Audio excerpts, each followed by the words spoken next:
NCERT first book 1.4 number problem, यानी कि problem related to exercise of some basical concept of chemistry.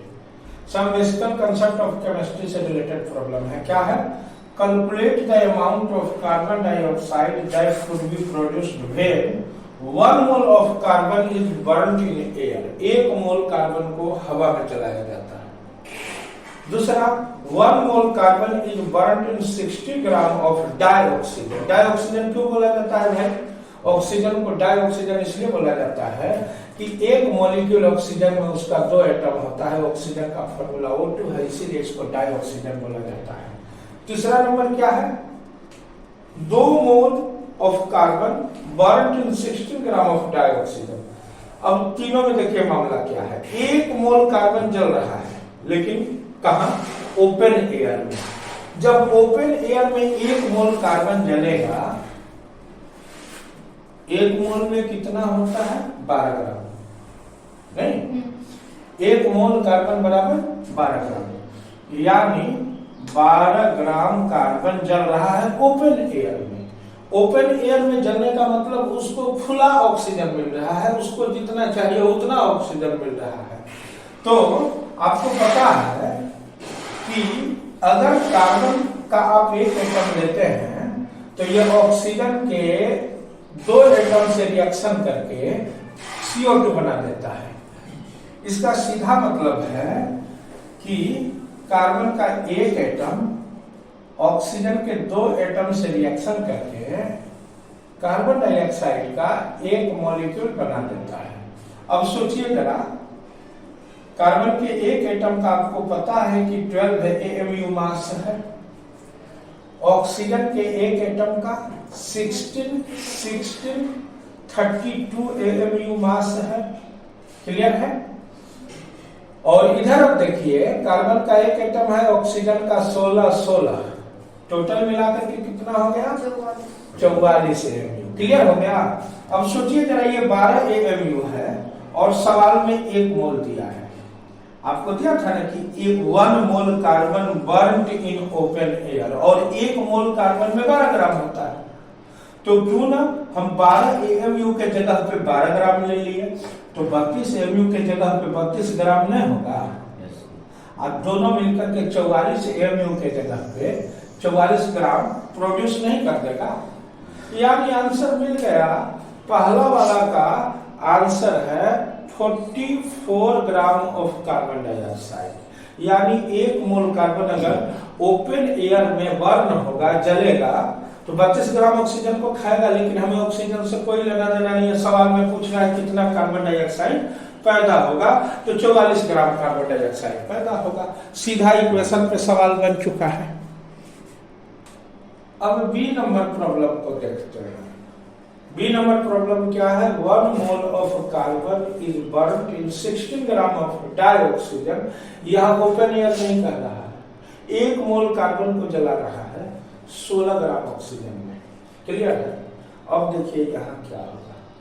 1 mole carbon में 12 gram carbon चाहिए, बोलिए।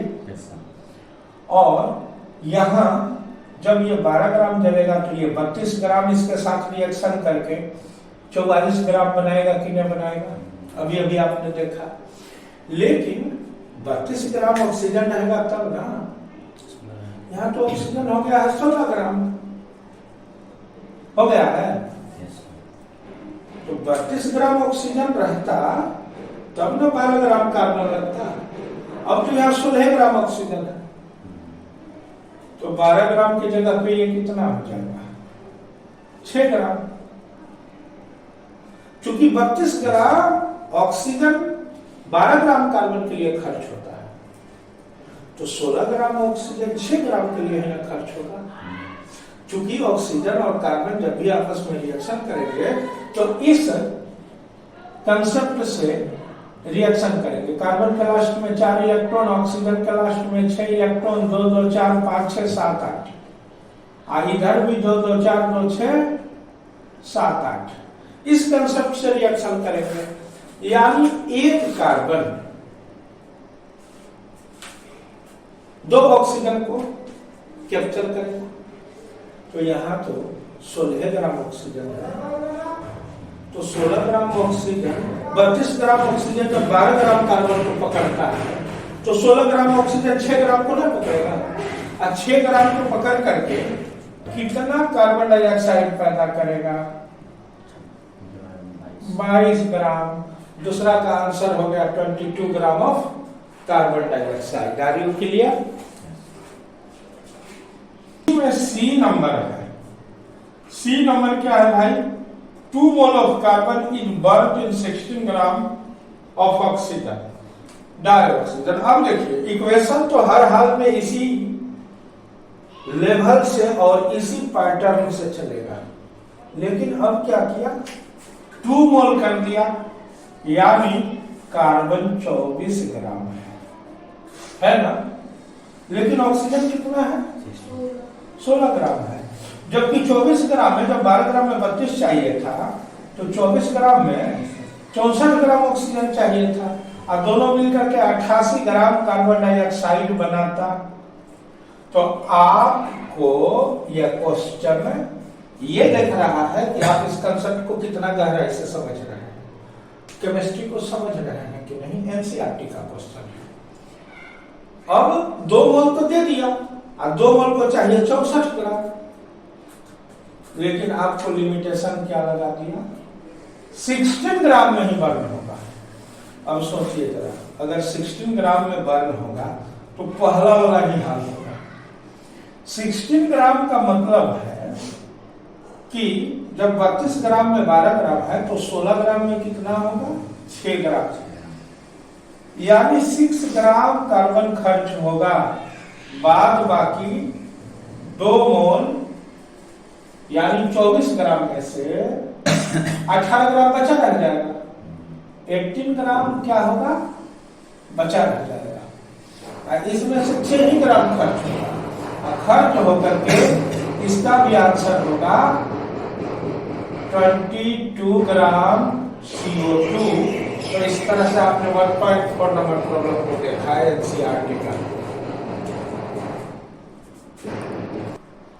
कह रहा है NCERT 1.5 calculate the mass of glucose. आपके बुक में सोडियम एसिटेट दिया हुआ है। Required to make 500 ml of 0.375 molar aqua solution. मैंने 0.25 मोलर इक्वा सॉल्यूशन दिया। आप एनसीईआरटी के उस सवाल को अपने से बनाएंगे, क्योंकि एनसीईआरटी का सवाल स्टूडेंट के लिए, वो टीचर के लिए नहीं है। एनसीईआरटी का सारा सवाल आप खुद बनाएंगे।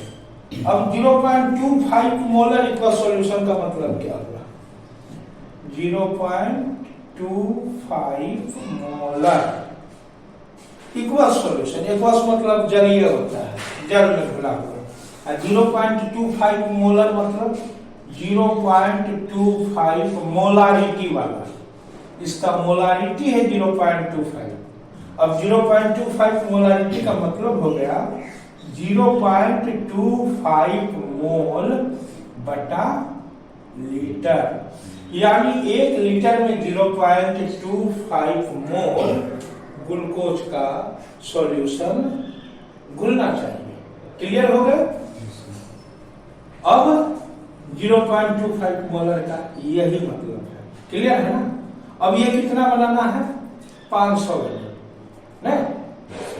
तो चलिए, यहाँ 1 लीटर में 1000 ml होता है ना, तो एक कैसे बनाएंगे? ये जो 0.25 मोलर इक्वल सॉल्यूशन है, इसका मीनिंग हो जाता है कि 1000 ml सॉल्यूशन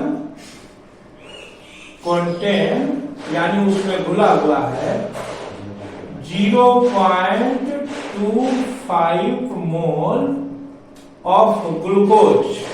क्लियर है? 1000 ml, इसलिए 1 ml सॉल्यूशन में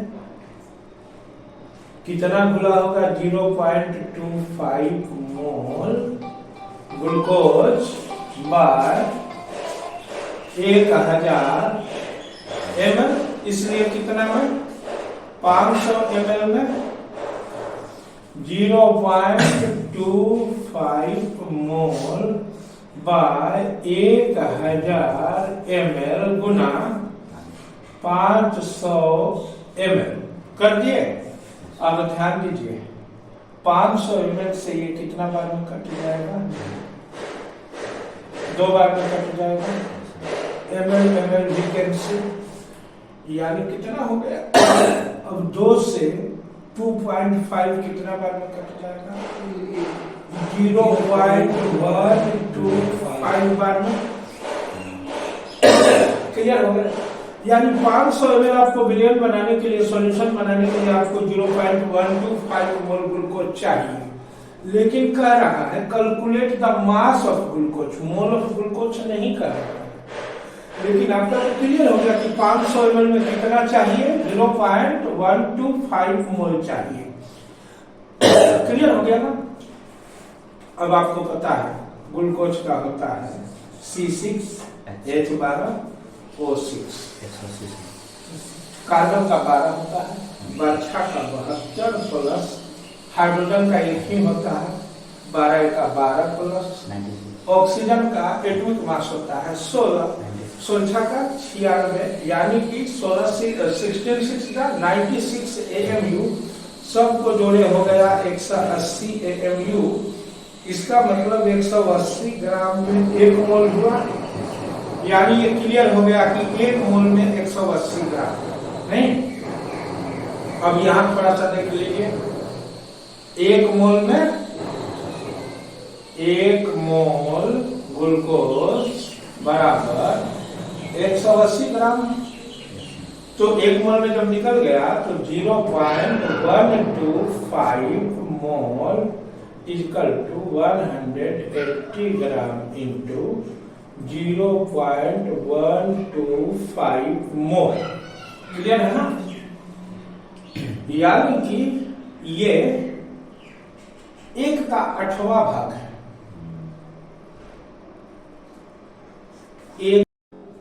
तो 180 ग्राम गुना 0.125 मोल। अब ये डेसिमल उड़ा नीचे, 1000 आ गया, 1 2 3 0, 125 से 8 बार में कट गया। मोल मोल गायब ही है। अब 8 से ये कट गया 22.5 ग्राम बार में नहीं।